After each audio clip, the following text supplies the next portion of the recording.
বন্ধুরা, চিরদিনই তুমি যে আমার সিরিয়ালে এবার আসতে চলেছে এক হৃদয় ছুঁয়ে যাওয়া রোমান্টিক মুহূর্ত। ঝড়বৃষ্টির রাতে খুবই কাছাকাছি চলে এলো আর্য স্যার আর অপর্ণা। অপর্ণার কাছে কিছু ছেলে উত্ত্যক্ত করতে আসে।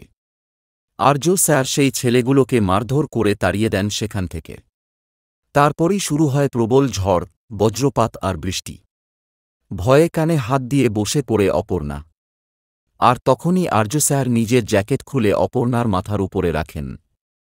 তারপর একদম কাছে এসে অপর্ণার দিকে তাকিয়ে থাকেন। অপর্ণা তো এতটা কাছে পেয়ে মুগ্ধ। তার চোখেও ঝিলিক দিয়ে ওঠে ভালোবাসার আভা। এরপর ঝড় আর বৃষ্টির মধ্যে কোথায় যাবে বুঝে না পেরে দুজনে আশ্রয় নেয় এক হোটেলে। আর্য স্যার বলেন, দুটো রুম দিন। কিন্তু ম্যানেজার জানান, এখন শুধু একটা রুমই খালি আছে। তখন অপর্ণা আর আর্য দুজনেই একসাথে চমকে ওঠে। তাদের থাকতে হবে একই রুমে। তাহলে এবার কি হতে চলেছে?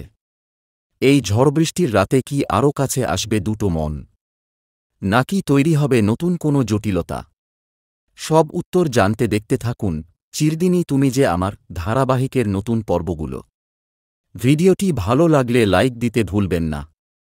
কমেন্টে জানান কেমন লাগলো। আর আপডেট পেতে এখনই সাবস্ক্রাইব করুন আমাদের ইউটিউব চ্যানেল। ধন্যবাদ সবাইকে।